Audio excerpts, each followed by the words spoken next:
And मैंने test किया and अल्हम्दुलिल्लाह इट केम पॉजिटिव। एंड मुझे याद है मैं यहीं पे थी, मैं बेड पे बैठी हुई थी एंड शोएब शूट पे थे और मैंने शोएब को पिक्चर भेजा एंड मतलब मैंने 2-3 दिन तो अपनी डॉक्टर को भी नहीं बताया था, क्योंकि मैं इतनी ज़्यादा नर्वस थी या मैं इतनी ज़्यादा वही झिझक में थी उस चीज़ को एक्सेप्ट करने के लिए। तो शोएब ने बोला बेटा बताया, मैं बोला नहीं, एक 2 दिन और रुकते हैं, फिर दोबारा रिपीट करती हूँ या तब तक HCG जो आपका ब्लड टेस्ट रिपोर्ट होता है वो करा लेती हूँ and then I will go to the doctor. And फिर उसके बाद मैंने जब अपने डॉक्टर से बात की तो she said very good, just take it easy, ये स्टार्ट करो मेडिसिन। एंड फिर उन्होंने मुझे बोला इतनी दूर आके मुझे मिलने की ज़रूरत नहीं है, just take it easy and come for the first scan on so and so date. उन्होंने मुझे डेट दी थी, लेकिन उस बीच अनफॉर्चुनेटली एक छोटा सा कॉम्प्लिकेशन हुआ जो मुझे कुछ सिम्टम्स होने लगे।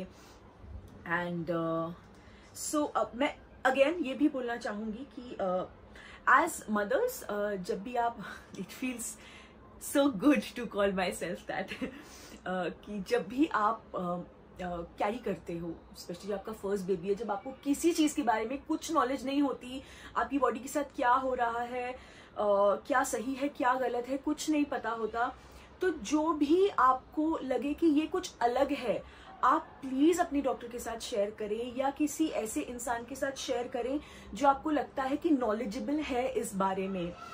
So I had a friend who has just delivered, and so she was carrying at that point of time, and तो मैं उनसे हमेशा पूछती रहती थी, and of course my doctor has been very approachable, तो मैं हमेशा अपने डॉक्टर को एक मैसेज ड्रॉप कर देती थी, if not immediately तो वो 1-2 घंटे में तो रिप्लाई कर ही देती थी। तो it used to be very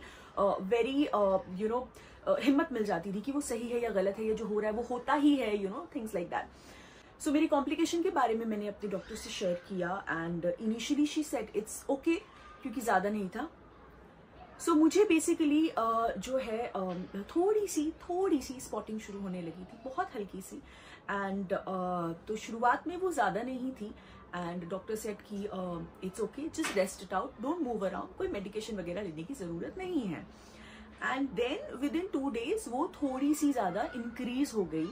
And that's when my doctor said कि can you come down?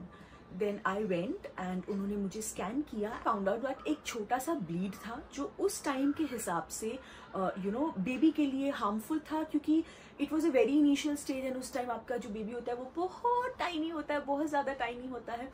तो जो ब्लीड था वो उससे बड़ा था, तो इसलिए हम it was a little worrisome. तो she put me on required medicines and she put me on complete bed rest. Complete मतलब कंप्लीट बेड रेस्ट। मैं पूरा दिन मैं लेटी रहती थी, थोड़ा अगर वॉक करना है इस कमरे से दूसरे कमरे तक, दैट्स फाइन। एंड देन उसी बीच आई कॉट कोल्ड एंड कॉफ का इन्फेक्शन। तो अगेन फिर मैंने डॉक्टर से बात की तो उन्होंने मुझे मेडिसिन दी। एक बहुत बड़ी चीज़ है, जब प्रेगनेंसी आपकी होती है आपकी इम्यूनिटी बहुत ड्रॉप हो जाती है, बहुत ज़्यादा ड्रॉप हो जाती है एंड आप इन्फेक्शन कैच करो, सर्दी खांसी बुखार ये सब बहुत नॉर्मल है, आप कैच करोगे, लेकिन ऐसा नहीं है कि आपको कोई मेडिकेशन नहीं दी जा सकती। बैठ गई हूँ क्योंकि मैं बाहर बैठे बैठे थक भी गई थी और बाहर थोड़ा अंधेरा भी हो गया, मच्छर भी आने लगे हैं। So yes, now I am absolutely fine. और एक्चुअली मैं जहां से बात मैंने शुरू की थी मैं वो पूरा लॉस्ट हो गई। सो मुझे लगता है कि कई सारी लेडीज के साथ ऐसा हुआ होगा, मेरे साथ स्पेशली ऐसा हुआ है कि जब से पता चला कि now I have conceived and I have to take care of the baby, तो ऑटोमेटिकली एक वो फीलिंग आ जाती है कि आप अपना भी और ज्यादा ख्याल रखने लगते हो, ऑब्वियसली बिकॉज आप अभी अपना ख्याल सिर्फ अपने लिए नहीं रख रहे, अपने बेबी के लिए भी रख रहे हो। तो ऑटोमेटिकली वो चीज एक आ जाती है कि you become conscious about a lot of self care. So which is very sweet. मैं आज जो भी आपके साथ शेयर कर रही हूँ ये कोई मैं अकेली नहीं हूँ जिसके साथ ये होता है, या ये कोई रॉकेट साइंस नहीं है, ये हर किसी के साथ हुआ है। लेकिन आई एम श्योर ये जब होता है तो शेयर करने की हर किसी की एक्साइटमेंट उतनी ही ज्यादा होती है और वो फीलिंग उतनी ही ज्यादा स्पेशल होती है। That's the reason I am sharing it with you all. सबसे ज्यादा जरूरी अगर कोई चीज है तो I think is your diet and rest. मुझे लगता है कि मेरे केस में सबसे प्यारी बात ये है कि I have both my mothers with me, अम्मी भी हैं एंड मम्मी भी हैं।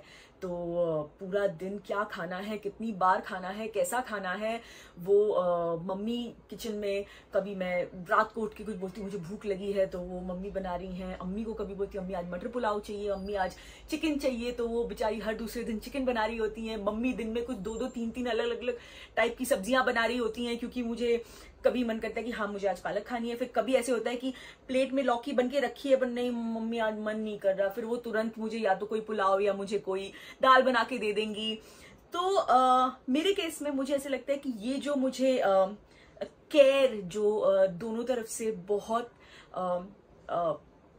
अबैंडेंस में मिल रहा है, ये मेरे लिए एक बहुत बड़ी ब्लेसिंग है और उसके लिए मैं बहुत ब्लेस्ड फील करती हूँ। एंड शायद इसी वजह से डॉक्टर ने जो स्ट्रिक्ट इंस्ट्रक्शंस दिए थे in terms of taking care and in terms of following a proper diet and everything and staying happy, yes staying happy is the most important thing, जो मैं हर प्रेग्नेंट लेडी की family से, specially husbands से बोलना चाहूंगी कि वो खुद खुश रहें अंदर से। पॉसिबल है बट ज्यादा पॉसिबल तब है जब आप मेक श्योर करो कि उसके पास का जो एनवायरनमेंट है वो खुशहाल हो।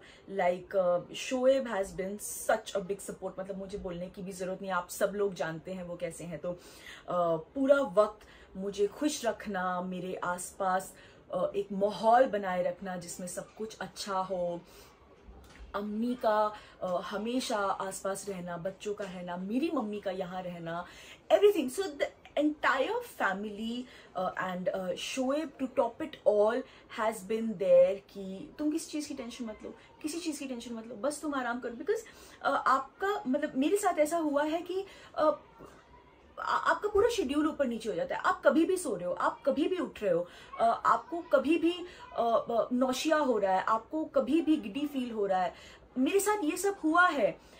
यस मैंने अपने से ज्यादा भी कई अपनी फ्रेंड्स को देखा है जो फर्स्ट 3 months में मुझसे ज्यादा बीमार पड़ी हैं। तो कईयों की मुझसे ज्यादा बुरी हालत भी मैंने देखी है और कईयों से मुझसे कम भी देखी है। So I think it all depends on body to body की कैसा हुआ एंड आपका वो 3 महीना कैसे बीता, it all depends on body to body. So finally अभी 3 months की जो जर्नी है वो कंप्लीट हो गई है एंड जो आने वाले 3 months हैं, जो सेकेंड ट्रिमेस्टर जिसके लिए बोला जाता है कि ये बहुत ही ज़्यादा फन वाला आपका पीरियड होता है of pregnancy. So I am very excited.